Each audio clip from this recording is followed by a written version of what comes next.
This episode is brought to you by Green Oak Accounting. At Green Oak Accounting, they believe that every practice should be profitable. They work with therapists all around the country, and they give practice owners the financial confidence and information to make data-driven decisions. They want their clients' businesses to be profitable so they can focus on fulfilling their mission. If you're interested in speaking with a member of their team, visit their website at greenoakaccounting.com today and listen at the end of the episode for more information. This episode is also brought to you by Thrizer. Thrizer is a modern billing platform for private pay therapists. Their platform automatically gets clients reimbursed by their insurance after every session. Just by billing your clients through Thrizer, you can potentially save them hundreds every month with no extra work on your end. The best part is, you don't have to give up your rate. They charge a standard 3% processing fee. Listen at the end of the episode for more information on a special offer from Thrizer. You're listening to the Modern Therapist Survival Guide, where therapists live, breathe, and practice as human beings. To support you as a whole person and a therapist, here are your hosts, Curt Widhelm and Katie Vernoy. Welcome back, Modern Therapists. This is the Modern Therapist Survival Guide. I'm Curt Widhelm with Katie Vernoy, and this is the podcast for therapists about how therapy shows up in our lives and in our practices. And a topic that we've broached a little bit a couple of times before, but diving a little deeper into today is mental health in the media. And we are joined by our friend, Danah Davis Williams, LMFT, and podcast host of Real Psychology. We've known Danah from our work through the California Association of Marriage and Family Therapists, served on the board together, and just like an overall very cool person. So thank you for joining us today. Thank you for having me. I'm excited to be here. Oh, we're so excited to have you here. Oh my goodness. It's so good to see you, my friends. So the first question that we ask everyone is, who are you and what are you putting out into the world? Well, Curt, thank you so much for that great introduction. I'm Danah Davis Williams, and I'm a licensed marriage and family therapist based in California. I'm also an actor and putting out creative content through Real Psychology podcast, and also in any opportunity that I get to be paid to act and to perform. And I've been doing some writing over the past couple of years as well that I haven't released into the world, but look forward to doing that in the near future. So we often start our episodes asking a question of like, how does this get this wrong? And we do it from a place of, I think this episode's a little bit different in that we're blaming the media here. What does the media get wrong about therapy and about mental health? Wow, that's a great question. I mean, there's so many things. I think the portrayal of various diagnoses is often dramatized on purpose, but sometimes in a socially irresponsible way. The treatment of different disorders does not often reflect what accurate treatment looks like. And so those are the two that come to mind for me, just the portrayal of certain mental health symptoms, and then also the treatment of those mental health symptoms. Do you have an example of like the most egregious one that you've seen as far as really bad portrayals of either the diagnosis or therapy? I didn't think about that one. It's interesting because I focus on, in my consulting work with filmmakers, I help them before, it's released out there into the world. And so I'm often looking for what's done well and often like on our podcast, we talk about the mental health of fictional characters. I feel like you can find mental health anywhere, whether their intention was to portray it authentically and with authenticity is not always their aim. But I'm trying to think what comes to mind for either of you of just like really bad portrayals. This is something that a lot of us in this field, we get this unsolicited suggestion of like, oh, this film or this TV show is about therapy. You would like it. And so a lot of us get this experience of everything, like, depending on how long you've been in the fields, you might have started out with like, what about Bob? And then I think that there's a certain generation of therapists that I don't think you could have gone through grad school without watching Ordinary People as like part of one of your classes. And that's actually a really good portrayal of it.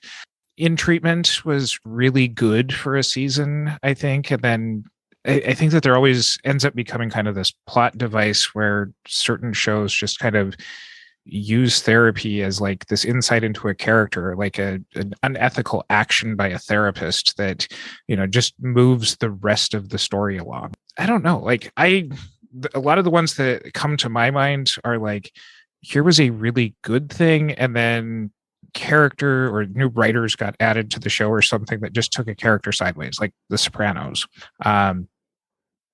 Prince of Tides. Oh, Prince of Tides. Wow. I remember seeing Prince of Tides as a child, and I saw that implied rape scene of the child. That was a movie that was watched a lot in my household. And I remember that was like the first real portrayal of what rape was. And as a child, trying to learn how another child could be raped by an adult, by a grown man, and like trying to process that and make sense of that. So that movie, like even now I can feel myself getting a little like anxious just thinking about it. It has a whole different emotional sort of history with it to me that I was probably too young to catch on to the unethical nature of a therapist sleeping. I didn't even know that was a part of the storyline, to be honest. I just remember that scene where this person broke into the house and like rapes this little girl. It's so interesting because I think we're all different ages. And so for me, it was, I remember it as a romance story that I don't remember very well. So how funny, that there's so many things that we take from it. And to me, I guess the biggest pieces for, kind of the bad portrayals is kind of therapists doing things that are very manipulative or dangerous or that kind of stuff, that we have these that were weird strategic, kind of manipulators, that take over people's lives or whatever. I mean, it seems like that had an effect on you too, Curt. Did you have something that you wanted to say about Prince of Tides? Just going to say that I think that where it stands out is like we tend to see bad portrayals a lot easier because those of us who are in our field, like we know so often that like, oh, here's a portrayal of a person with this kind of diagnosis. And those of us who have experience working with that diagnosis are like, all right, they're taking quite a few liberties there, but that's just not what this is like at all. I've always been a fan of like thriller movies. So one of the movies that I like as a movie, I hate as a mental health professional, is a movie Identity that John Cusack and a host of other characters portrayed different identities of a person with dissociative identity disorder. That if you've never heard of it, it's kind of a guilty pleasure. It's as bad as it sounds sort of thing. But these are the kinds of things that a lot of us who are trying to advocate for better representations of mental health in the media point to as like, please don't do it like that. And we tend to see them just continue to make this kind of material. I do think that there are better and better portrayals of mental health in the field. And I think that part of it is the people who are making TV shows, movies, this kind of stuff are more open about sharing their own mental health journeys or how the mental health world has impacted them up into this point in their lives. And people are a lot more open about this content. Yeah, I would agree with that. I mean, I think that as we were trying to reflect on what are some of the really bad portrayals that come to mind, I was thinking of it as a creator and as a therapist. There's this dialectic where, the creator is looking to tell a story and, push a plot. And then also for a lot of creators, they're trying to think of the audience and what's going to be sellable and what will get picked up by a studio. And then throughout the whole process, sometimes you work with a writer who is really passionate about it and they do it justice and it's a more accurate representation. And then it gets to the studio and it gets cut and edited and all these things. And it's not the original script that they had worked with a consultant on. So I do think there's this balance. And I really feel that one of the ways that we can see more authentic representation is to have more diversity and more people with mental health background in storytelling in the writers' rooms or becoming creators themselves, because people write what they know.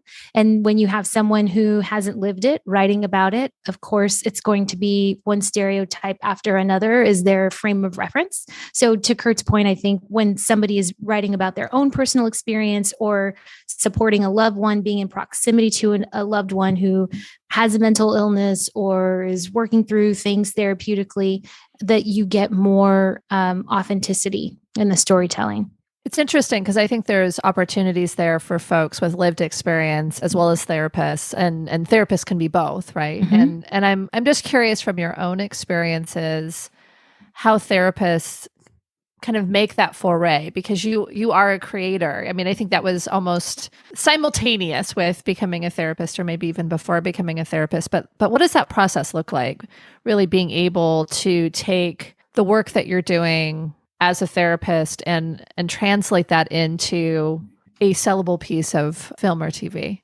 They're a wonderful question. I think I'm still finding that foray. I mean, for me, it's really come at first accepting that I am a creator, that I am an artist. And it took me years to be able to feel confident to say that and embrace that.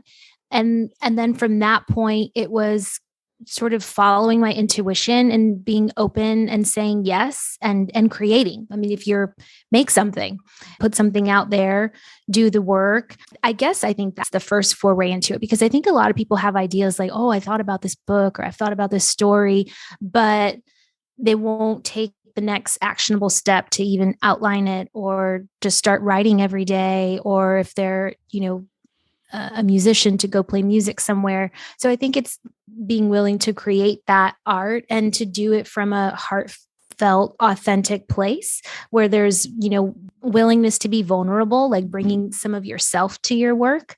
And so if there are therapists that have their own journeys that they're willing to start talking about, and that's the other thing. For the longest, I felt like as a therapist, I had to hide the fact that I had been an actor, a working professional actor beforehand, because I thought, oh, all my patients are going to think that I'm putting on an act with them. And that couldn't be further from the truth now, having, been in this field for a long time. In fact, when people do find out, it's sometimes it's a place of curiosity. Other times it just makes me, I think, seem like more of a whole person to them.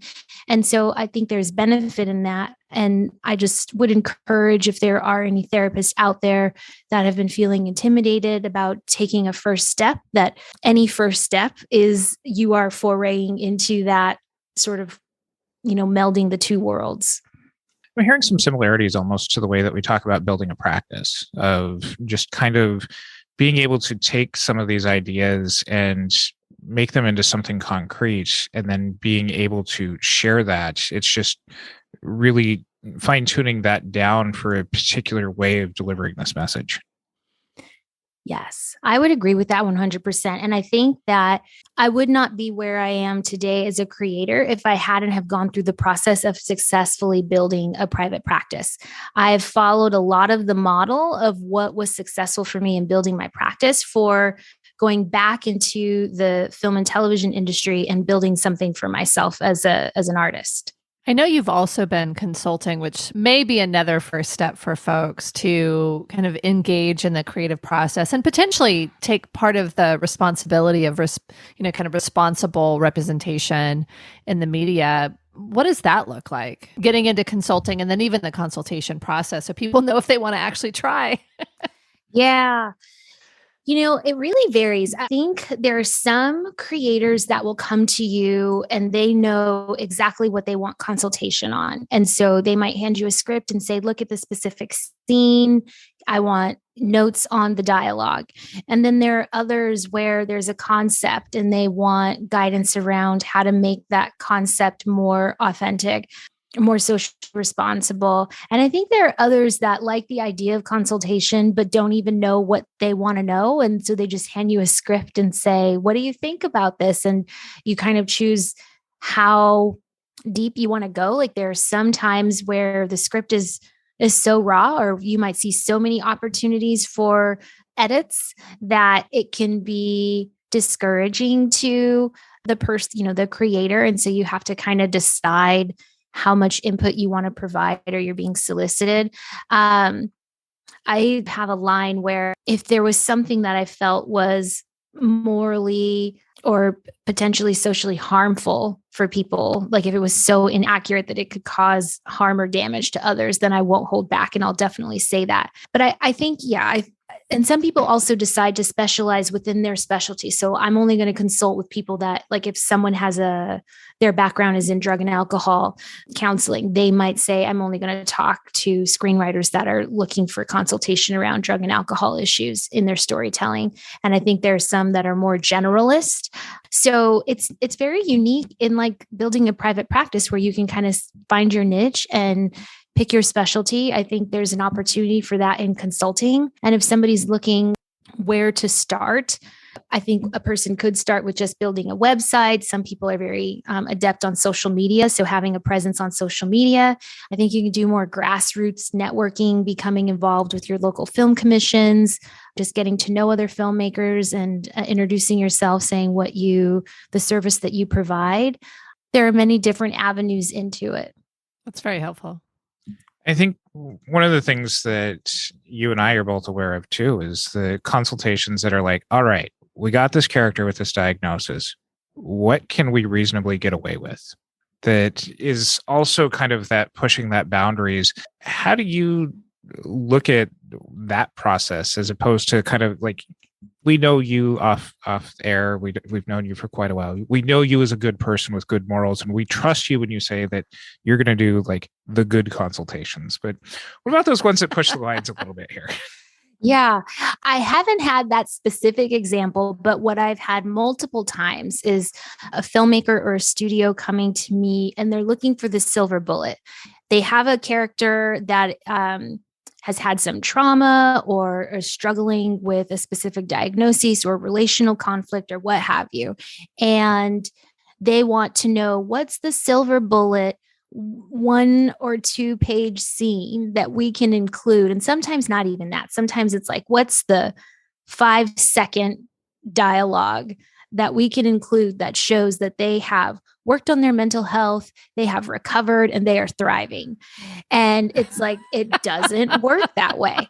And I wish I could tell you that that's an anomaly, but it happens so often that storytellers are looking for that. And I don't try to find some quick fix to lead them to believe that there is any one isolated intervention that's going to solve all of a character's problems. I tend to be more realistic. Do you want to show the therapeutic process? Here are some dialogue that you can include, or here are some scenes if you're looking, because also filmmakers are looking visually. What does it look like? They don't always have the freedom to just put pages and pages of therapy into the text. So we'll try to, look at, well, here's EMDR, and this is like one snapshot. If you had a frame of this, what that would look like.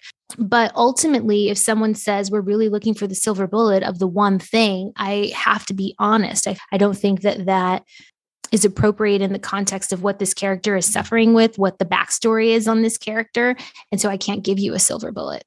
I think about kind of inaccurate diagnoses as really harmful, but I think also inaccurate portrayals of therapy and expectations of therapy, I think really hurt folks, especially those that have some pretty intense trauma and are supposed to have this silver bullet. And I know that they're in the consulting room, meaning the therapy room. I certainly have had folks say, I feel like I should be better right now. I should be better already.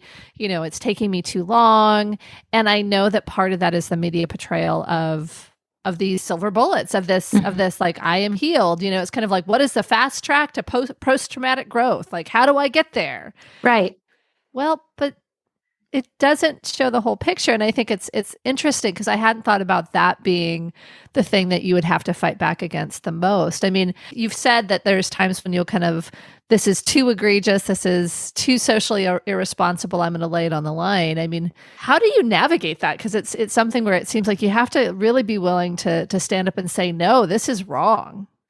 Yeah, I think sometimes you lose the job, and I've been okay to do that. And sometimes it's like a really big job and you're so excited about it. And it's a very prestigious studio or very prestigious actors. And you just have to decide where, what your personal code of ethics is around that, since we don't have, guidelines and boundaries as a consultant with that. And so for me, it's really been, I wouldn't want my name on something in the credits that I know to be harmful. And to me, trying to mitigate the potential risk and being proud of the portrayals is more important than the accolades of working on said project with said people. So I think be willing to walk away and don't compromise on your own integrity. If you feel, your intuition tells you, my gut feeling, I shouldn't go with this, just being willing to walk away. And then as therapists, I think we know ways to be gentle about the feedback. And you kind of bring a little therapy into the room where you're building that rapport and you're validating the things that are valid. And then you'd say, and you might consider this. Maybe you're not as far along in the script revision process as you thought you were. Have you considered? And then giving them some different tools and ideas to consider incorporating. Shifting this a little bit from scripted TV, and I'm going to air quotes around scripted here into also maybe some of like the Dr. Drew, Dr. Phil type shows of how we're being represented by professionals like that. And maybe this is an entire podcast series just on its own and talking about this. You've got real psychology, I guess, but I guess maybe more where professionals have the potential of not just ending up in the consultation process, but maybe even a lot more so in the recording process of it as well. Yeah, absolutely. I haven't done any unscripted, apart from Real Psychology, which is not an advice show at all, and intentionally so, because I also think that would be irresponsible to be giving people advice based on the fictional characters.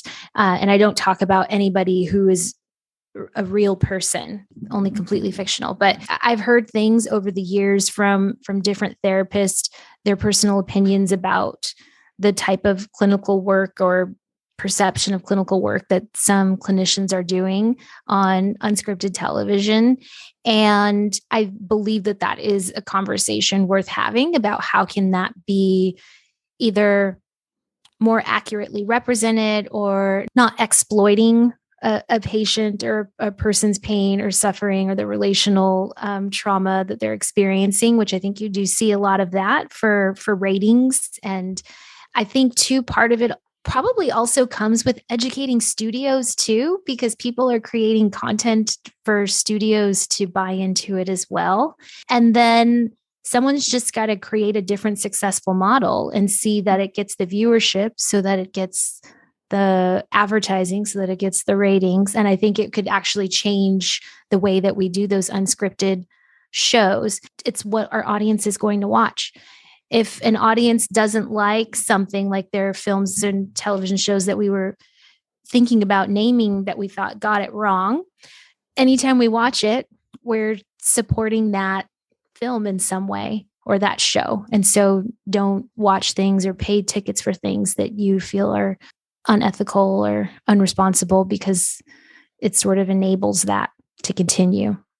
Yeah, definitely voting with our pocketbooks, I think, is really valid here for sure. If we look at the other side, because it sounds like you have some great examples of when this is done really well. What are some of your favorite examples of media actually not avoiding harm, but actually causing good and having socially responsible portrayals of diagnoses or treatment that feel like it moves our field forward?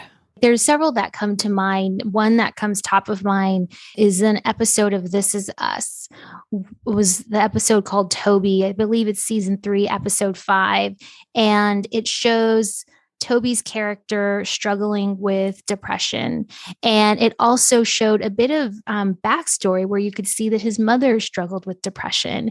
And then you saw as a child that he was really her caretaker and that he was trying to use humor to diffuse and deflect from all of the, emotional pain that she was in and suffering that she was in. And then when he had his own stressors with sort of supporting his wife through multiple miscarriages and difficulties with fertility, and that toll that it was taking on him and how he felt like he couldn't let her know. And he stopped taking his medication because it was affecting his sperm count and all of these different things. And they showed him going into therapy. And I think at some point using alcohol as a coping mechanism. And it just felt more comprehensive and very realistic. And we were fortunate to have the actor who played Toby, Chris Sullivan, come onto our podcast, and he talked a bit about his own mental health experience. And I think that's part of the reason too why that portrayal was so authentic, because he had been to therapy before and because he valued it and had a knowledge base about it, at least a general knowledge base about it. I know the writing team does a really good job at utilizing consultants too, but I would highly recommend people check that out. Of course, you can't put years worth of therapy into a 45-minute show and expect everything to be 100%. But I felt that I hadn't seen a show or a film really address that there's a multi-generational aspect to some mental health conditions, and then also explore the maladaptive coping mechanisms, the stressors that exacerbate that, the triggers. And I just felt that it was a really, really great, phenomenal episode. I've heard so many good things about This Is Us. It sounds like I really have to watch the whole series and have a gigantic box of tissues nearby. Yes, I think so. It's a great show, and it's coming to an end. I think this is the last season for the show. Then I'll get to binge it all at once. Yeah. That solves a lot of problems for me. Are you seeing more or better portrayals of mental health and therapy that focus on minority or marginalized communities' interactions with the therapy system, as the conversations have really changed in America here in the last couple of years? Ooh, very, very good question. There's a yes and a no for me. It's mostly no, but I can see attempts. And again, for me, this is about I think it will become more prevalent as we have more diversity in the writers' rooms and more diversity with filmmakers and film executives and studio executives. So I do think that right now it's pretty stereotypical what I tend to see, but I think there are some shows that are more cutting edge that do try to address it from a more nuanced approach. And most of those have people from marginalized communities serving in their creative process, whether they're also the writers or they're the directors or the showrunner or the creator. And so I think that's why we're seeing that. Do you see a path forward for that to get even better? I mean, to me, it seems like we're grappling with this at a pace that feels way too slow. I would agree. It's hard for me to say with certainty that it's not happening. I would agree that it feels slow, but I'm like the totem pole here, like way at the bottom. So who knows the conversations that they're having, at the top and who they're bringing in. I think that there's more purposeful recruitment happening. And I also see people creating spaces for other marginalized filmmakers and storytellers to get a foot in the door. I think about Ava DuVernay's Array program and how it's cultivating opportunities for creators to get mentorship and feedback on their scripts and things like that. I think about Michael B. Jordan right now is filming in Atlanta and he's directing a film for the first time. And there was an article I don't know where it was in, but there was an article about how he hired a bunch of students from a local university in Georgia to work on the film and to get experience behind the camera. And so when people do things like that and they're using their position and their platform to start to mentor and create opportunities for the next generation, I think that will help with the problem of inaccurate representation. I think when it comes to the way that this has shown up in media and with better and better portrayals, it has addressed some of the cultural stigmas around the ways that this impacts our practices. That I'm sure that we've all had clients be like, I saw this thing on a TV show that made me actually come into therapy, or even just kind of like, oh, because this character ended up in therapy in a TV show, it made me see that it wasn't so bad. Overall, as a field, we're really having a lot more public conversations about reducing the stigma around therapy, around mental health, that this is really an opportunity to try and connect with people and breaking into some of those circles.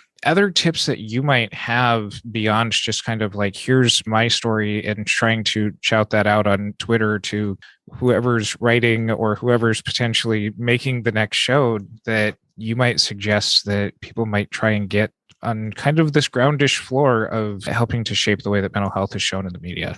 Wow. I think even like if somebody's on social media and they want to call out a show that they felt was really supportive or helpful, I think that's one idea. They can also call out a show that they felt misrepresented them and caused distress. If something like that, I think has the potential to go viral on Twitter or Instagram and get a lot of visibility around it. And so starting to have those conversations is sometimes the catalyst to a studio looking at improving in those areas. I think sometimes incorporating the conversations in your clinical work around some of the portrayals and representations, blogging about it, writing like an op-ed in a magazine or your local newspaper, and then also with your dollars. Really, I think that's very important, just being cognizant of the type of content that you're investing in. And when we say guilty pleasure, like it's the thing that we all kind of laugh about, like, oh, this is my guilty pleasure, the thing that I watch. But if you know that the guilty pleasure is perpetuating a portrayal of mental health or self-image or self-esteem that is harmful, don't watch it, don't buy it. Don't support it in any way, because again, the viewership reinforces to the people, the decision makers, that this is content that is needed. And so they put more of it out. I like those ideas because it seems like it's at all different levels. It's as a consumer, what can we do? As a content creator, what can we do? As a therapist, what can we do? And then if we want to move into this space, how can we enter into consulting or doing the things where we can really have an impact? Thank you, Danah. That's been so helpful. And we love talking with you in this conversation. I just really have enjoyed thinking about this from a very different angle than I have before. So thank you. Me too. Thank you so much for having me. This is awesome. I appreciate the opportunity at any time to have a conversation with you too. Where can people find out more about you and your work? My website is calcoastalcounseling.com, calcoastalcounseling.com. It doesn't have much about the sort of creative side of my work. I'm like word of mouth as a consultant at this point, but I am launching a new website soon. People can get a hold of me through Cal Coastal Counseling. And if they'd like, they can check out Real Psychology podcast, which I co-host with filmmaker John Lee Brody on Fireside. It's a live video podcast that airs Mondays at 2 p.m. generally. And we will include links to those in our show notes, and you can find those at mtsgpodcast.com. Follow us on our social media and join our Facebook group, the Modern Therapist Group, to talk about good portrayals in the media, bad portrayals, things that you might want to see represented. And until next time, I'm Curt Widhelm with Katie Vernoy and Danah Davis Williams. Thanks again to our sponsor, Green Oak Accounting. Green Oak Accounting specializes in working with therapists in private practice, and they've helped hundreds of therapists across the country reach their financial goals. They offer a number of monthly packages to fit a growing practice's needs, from bookkeeping to CFO services. Other specialized services include profit first support, compensation planning, and customized KPI dashboards. They help therapists achieve their clinical goals by making sure they have a profitable practice and offer unsurpassed support along the way. If you're interested in scheduling a complimentary consultation, please visit their website at greenoakaccounting.com/consultation to learn more. This episode is also brought to you by Thrizer. Thrizer is a new billing platform for therapists that was built on the belief that therapy should be accessible, And clinicians should earn what they are worth. Every time you bill a client through Thrizer, an insurance claim is automatically generated and sent directly to the client's insurance. From there, Thrizer provides concierge support to ensure clients get their reimbursement quickly, directly into their bank account. By eliminating reimbursement by check, confusion around benefits, and obscurity with reimbursement status, they allow your clients to focus on what actually matters rather than worrying about their money. It is very quick to get set up, and it works great in complement with EHR systems. Their team is super helpful and responsive, and the founder is actually a longtime therapy client who grew frustrated with his reimbursement times. Thrizer lets you become more accessible while remaining in complete control of your practice. Better experience for your clients during therapy means higher retention. Money won't be the reason they quit on therapy. Sign up using bit.ly/modern therapists and use the code modern therapists if you want to test Thrizer completely risk-free. You will get 1 month of no payment processing fees, meaning you earn 100% of your cash rate during that time. Once again, sign up at bit.ly/modern therapists and use the code modern therapists if you want to test Thrizer completely risk-free. Thank you for listening to the Modern Therapist Survival Guide. Learn more about who we are and what we do at mtsgpodcast.com. You can also join us on Facebook and Twitter. And please don't forget to subscribe so you don't miss any of our episodes.